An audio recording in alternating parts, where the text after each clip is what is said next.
There were $1 trillion of subprime mortgages. These are mortgages that, no documentation, don't have to prove your income, very non-credit worthy. But there was a bubble mentality, a frenzy, and everyone, hey, buy a house and borrow money, fix it up, sell it for twice as much, walk away rich, and everybody was doing it. Mortgage default rates rarely get above 5%. 5% is really high in the mortgage market. So people were saying, smart people like Ben Stein, a financial analyst, but the central bank and others were like, well, okay, let's get crazy. Let's assume a 20% default rate, which has never happened, but just assume that's true. On $1 trillion of subprime mortgages, a 20% default rate would be a $200 billion loss, which was only slightly higher than the S&L crisis of the 1980s. Adjusted for inflation, it would have been a comparable loss. And the attitude was, well, we survived the 80s, we'll survive this. Yeah, it's bad, banks will take losses, stock prices go down a little bit, but we'll survive. What they missed is, yes, there was $1 trillion of subprime mortgages, but there were $6 trillion of derivatives. Yeah. That was invisible. So all of a sudden, 20% of that was $1.2 trillion. So you create derivatives out of thin air. Yeah. And there's no limit on how many you can have. They're off balance sheet, meaning give me the balance sheet of the company, I won't see them. You have to read the footnotes and then the information behind the footnotes. So non-transparent, unregulated, no limit on size.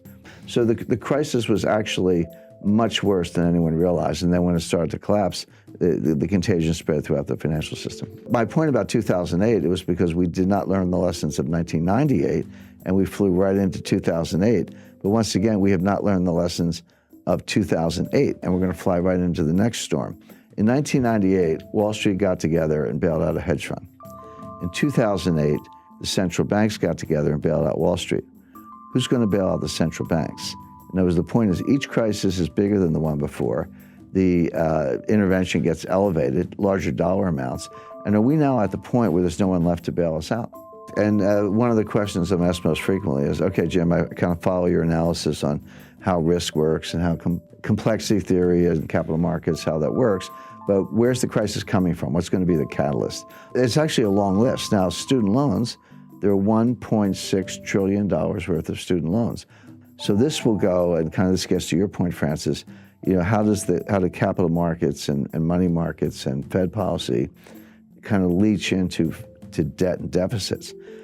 So when a lender, credit union, or anybody, or university makes a loan to a student, and the Treasury guarantees that loan, which they do, it's off budget. Again, it's not strictly a derivative, but it is non-transparent. So then the student defaults, and the credit union, the lender, simply turns to the Treasury and said, here's your loan file, pay me.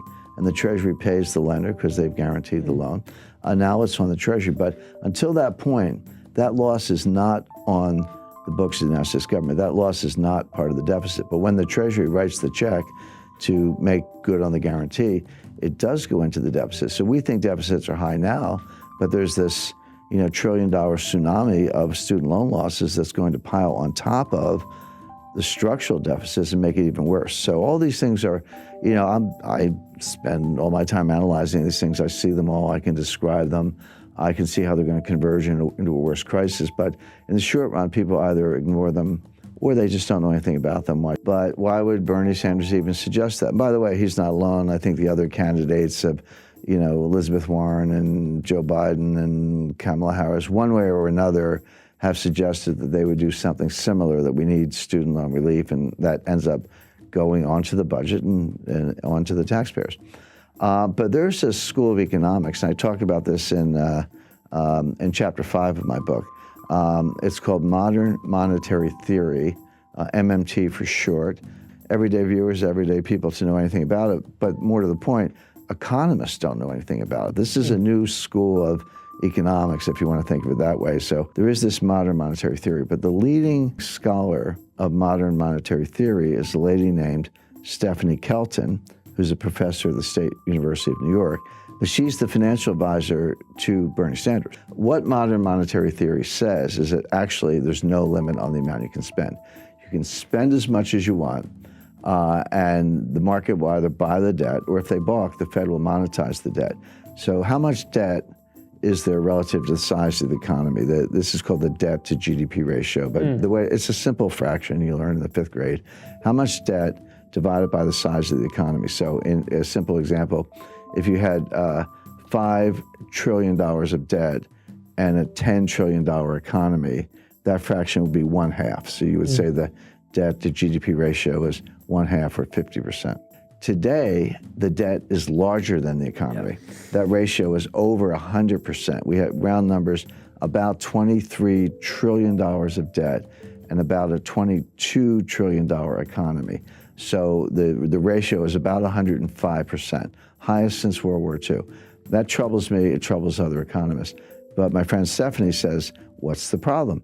You could take it to 150%, 200%, 250%. By the way, that's where Japan is. Japan's at 250%.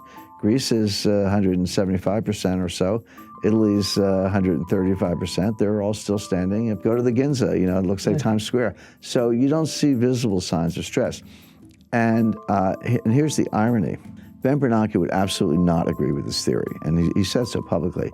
But Professor Kelton says to Bernanke, you proved our point. You were the one who took the Fed's balance sheet and quadrupled it from 800 billion to 4.5 trillion or so.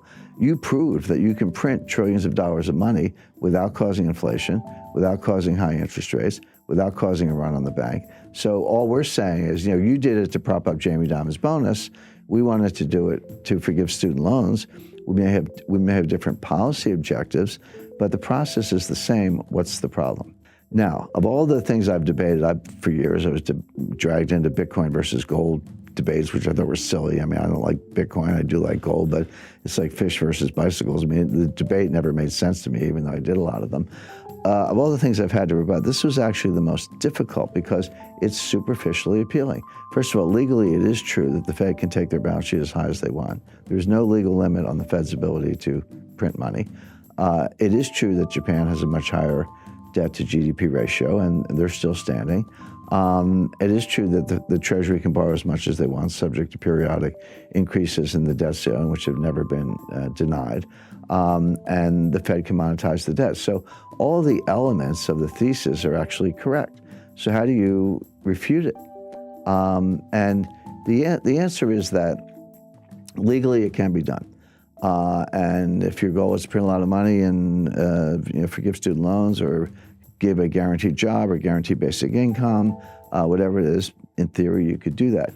But there is an invisible psychological boundary, and this is what the modern monetary theorists don't understand, and I don't think Ben Bernanke understands it. There comes a time when people wake up and they say, I don't know what's going on here. I don't have a PhD, but get me out of the dollar. It doesn't. And so, I'll buy gold, I'll buy silver, land, oil, natural resources, buy a new car, buy a house. Get me out of the dollar into something tangible, because I no longer trust the monetary authorities. I no longer trust the Congress.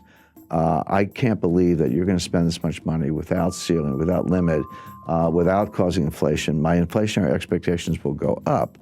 And the way to deal with that is to buy hard assets, starting with gold, but not exclusively gold. There, as I say, land, real estate, and natural resources. They're all good. They're all good substitutes. At that point, interest rates will skyrocket. All of a sudden, the bond market will have difficulty selling it.